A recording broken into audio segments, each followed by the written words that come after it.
Liebe Gemeinde, ich möchte Sie von meiner Seite ganz herzlich begrüßen zu dem Begegnen mit dem Heiligen. Und wir heute Morgen jetzt schon da in der ganzen Fülle erlebt haben, was wir gehört haben von der Deborah. Sie hat gesagt, auf den Stall zuspringen. Heute ist der Sonntag, ist der Tag, wo wir auf den Stall zuspringen. Und das ist das Thema von heute Morgen. Wir springen miteinander auf den Stall zu, um dort ihm zu begegnen.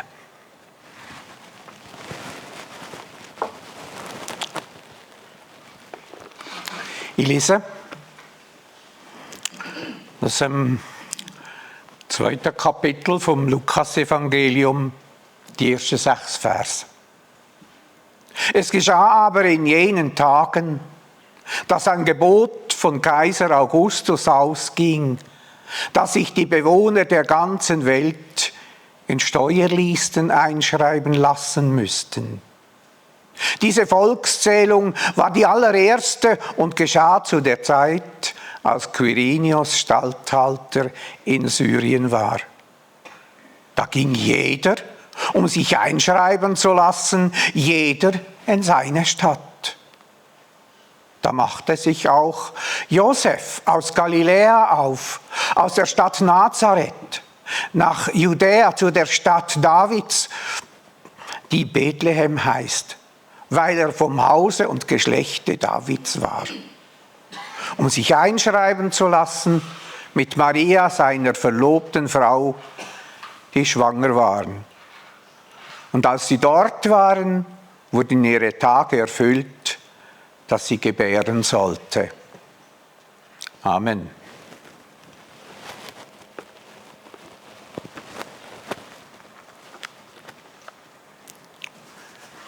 Einfach so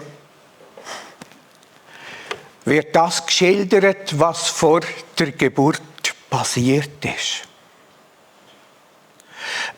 Ein belangloser Text, könnte man sagen. Einfach eine Art eine Einleitung. Emotionslos wird dort erzählt, wie und warum, dass die 3 Personen und ich nehme jetzt das kleine Jesus als eine Person, die 3 Personen von Nazareth nach Bethlehem unterwegs sind. Kein Engel, kein Esel, keine Lieder, kein Hofstaat, keine Begleitung, nur die 3 sind gereist. Ganz banal. Wenn da nicht ein Wort rausstechen aus dem Text. Und das Wort heißt erfüllt. Das heißt nämlich, als sie dort waren, wurden ihre Tage erfüllt.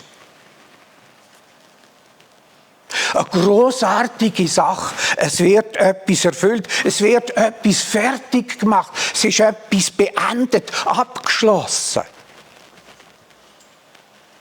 Und wenn wir das ganz weit anschauen, dann sehen wir, dass das eine Menschheitsgeschichte ist, eine entscheidende Menschheitsgeschichte.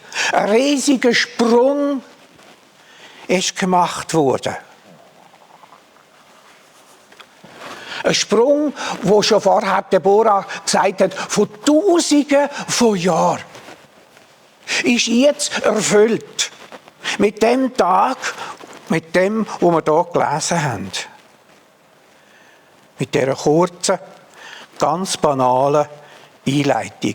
Gott hat hier den Menschen das grösste Geschenk gemacht, das je Menschen gemacht worden ist.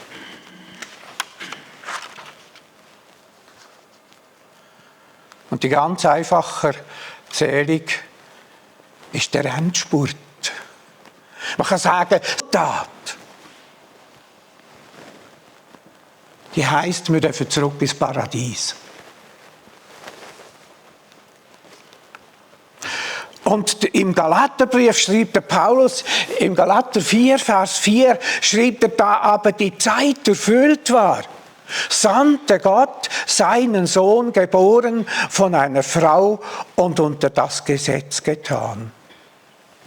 Wie sie und wir alle und ich unter dem Gesetz sind. So hat Gott seinen Sohn gegeben, als die Zeit erfüllt war.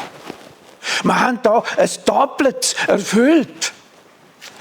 Eine Gotteszeit, die erfüllt worden ist, und Marias Zeit, die erfüllt worden ist, und die sich decken. Die gehören zusammen.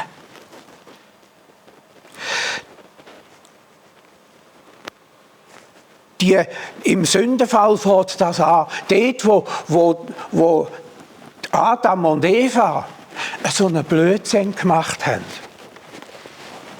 Ich möchte ganz kurz in Erinnerung rufen. Dort, wo Gott die zusammennimmt, die drei, die Schlange, der Adam und die Eva. Und dann redet er zu der Eva und zu der Schlange und sagt, und ich will Feindschaft setzen zwischen dir und der Frau, zwischen deinem Samen und ihrem Samen. Er wird dir den Kopf zertreten und du wirst ihn in die Ferse stechen. Und wie der Bora schon gesagt hat, im ganzen Alten Testament wird das fortgesetzt. Der wird kommen und der Schlange den Kopf zertreten. Und wir uns den Weg zurück ins Paradies zu machen. Der wird kommen. Und das ist das letzte Wegstück, das wir hier miteinander anschauen dürfen. Ich lese nur 2 Stellen, wo das im Alten Testament auch begleitet worden ist. Dort sagt, der Bileam hat eine Sicht, hat eine Offenbarung Gottes, und er sagt, ich sehe ihn, aber nicht jetzt. Ich schaue ihn, aber nicht nah. Ein Stern wird aus Jakob aufgehen und ein Zepter aus Israel aufkommen. Aber nicht jetzt. Und dann kommt der Vers, wo wir alle gehört, wo wir wahrscheinlich die meisten recht gut kennen. Nämlich der von Bethlehem. Im Micha 5, Vers 2 oder 1 steht, und du, Bethlehem, Ephrata, die du klein bist unter den Städten in Juda, aus dir soll mir kommen, der in Israel Herr sein soll, dessen Ausgang von Anfang und von Ewigkeit her gewesen ist. Nur 2 Hinweise aus dem Alten Testament auf die Geschichte, die wir jetzt heute miteinander ein bisschen anschauen. Dort in diesem Text vom Alten Testament sehen wir den Anfang von dieser Geschichte, die wir heute drin sind. Von dieser Reise von Nazareth nach Bethlehem. Aber jetzt frage ich einfach so in der Runde, was hat denn das alles mit mir? Was hat das mit Ihnen zu tun? Was hat das mit der Menschheit zu tun? Es könnte doch einfach heissen, in dieser Geschichte, die wir jetzt gelesen haben, in dem Lukas Kapitel 2, könnte es doch einfach heissen, Maria und Josef waren in Bethlehem und Maria gebar ihren Sohn. Fertig. Und dann kommen die Engel. Und dann kommt all das Wunderbare, was hier passiert ist. Aber es gibt eine 6-versige Vorgeschichte. Und Gell? Für jeden Schritt, für jedes Wort, wo wir in der Bibel sehen, wo wir in der Bibel lesen können, gibt es einen wichtigen Grund, warum Gott das reingenommen hat. Er hat nicht so eine Geschichte reingenommen, er hat nicht so eine Einleitung gemacht, einfach zum zeigen, dass er gut schreiben kann. Sondern die Geschichte, die wir hier haben, das letzte Putzleteil, wo ist, bevor Jesus geboren ist, das hat seinen ganz bestimmten Grund für Sie, für mich, für die Menschheit. Und der hat gesagt, rennen nach Bethlehem. Rennen zum Stall. Eilen zum Stall. Warum?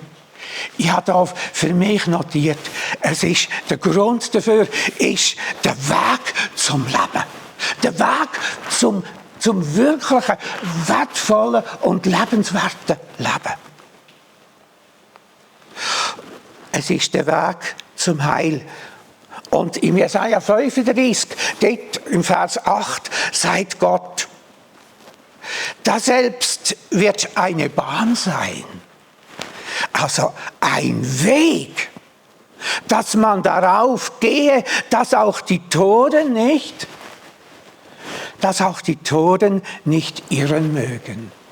Ich habe gemeint, das ist der Weg von Nazareth nach Bethlehem. Der Weg zum Leben, da auch die Toten nicht irren mögen.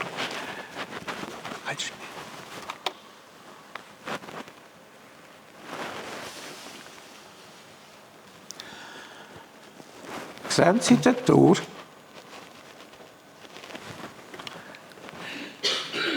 Gar nicht? Sehen Sie den Esel?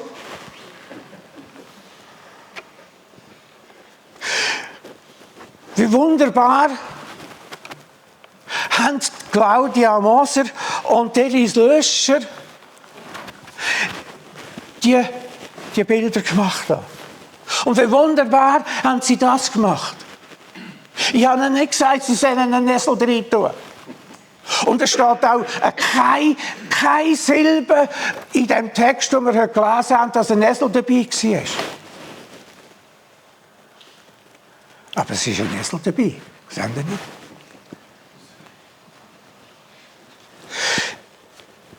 Das gewaltige Bild von dem widerspenstigen Tier passt wunderbar dahin.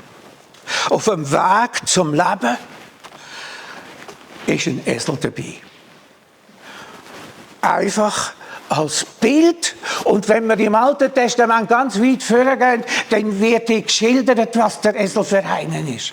Wisst ihr, dort steht nämlich, man muss im Esel, weiss jemand was machen? Man muss im Esel das Knick brechen.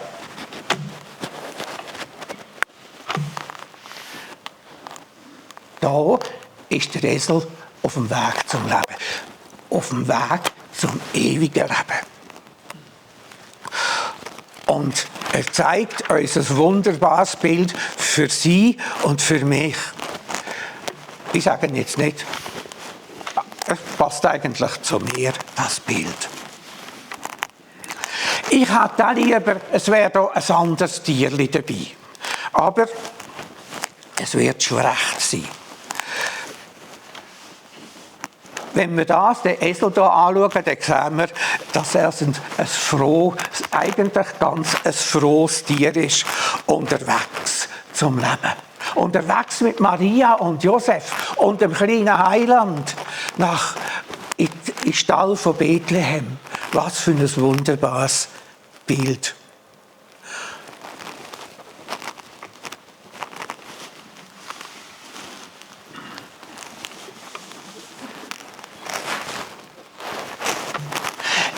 Das ist Elvi. Nicht der Elvis, sondern nur die Elvi. Die gehört der Familie von meiner Tochter und ist ein Polonka-Hündchen. Ich sage ihm nicht Elvi, ich sage ihm Schnäuzelchen. Weil es denkt mir, das passt besser. Und er reagiert auch auf Schnäuzelchen. Also wenn ich ihm Schnäuzelchen rufe, dann reagiert er und kommt.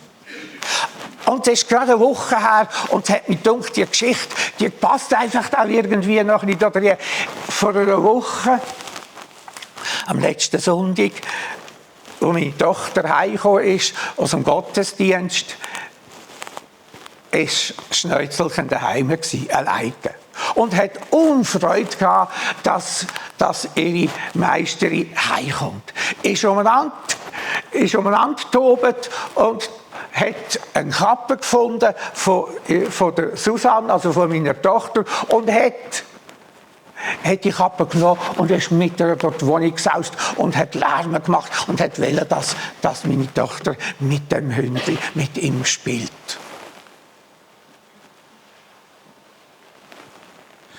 Und da sagt meine Tochter zu einem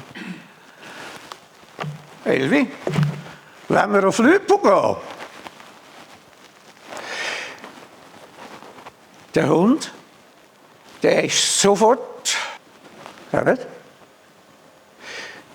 alles liegen lassen, um auf Lüppel zu gehen, zum Großmutter und zu mir. Einfach. Und ich habe gefunden, das ist es.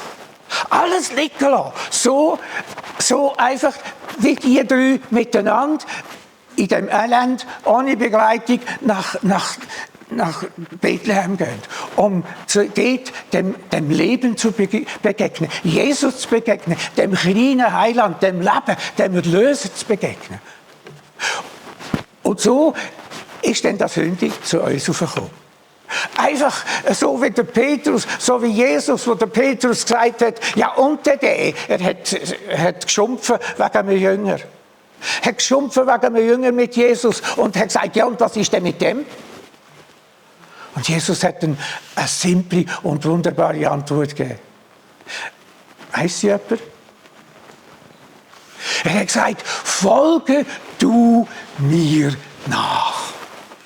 Komm du mit mir. Und das ist das Bild von dem Esel, wo nach Bethlehem geht. Unterwegs das Leben zu suchen, Jesus zu suchen. Ja, wunderbar. Und dass, wenn wir mit ihm vertrauen, übernimmt Jesus auch für uns, übernimmt die Verantwortung, so wie die zwei, wie Maria und Josef, die Verantwortung für den Esel übernommen haben. Sie führen den Esel nach Bethlehem, wo der kleine Jesus geboren wird. Und so, wenn wir unser Leben Jesus übergeben, wenn wir auf die Reise gehen nach dem Stall von Bethlehem, wenn wir in die Bibel springen gehen, dann übernimmt Jesus für uns die Verantwortung. Er führt uns. Manchmal geht es ruppig zu, manchmal sind es Wege, wo wir gar nicht wollen. Aber sein Heiliger Geist und sein Wort leiten uns auf dem Weg. Und wir werden nachher noch den Lighthouse singen. Ja, miteinander. Der Leuchtturm, das sind Leuchttürme, die uns leiten nach Bethlehem. Das ist ein wunderbares, das Kind von Bethlehem wird auch später einmal zum guten Hirten. Und wird mit uns den ganzen Weg gehen, auch wenn er uns manchmal nicht so gefällt. Bringt er uns zum Ziel? Jawohl, er bringt uns zum Ziel.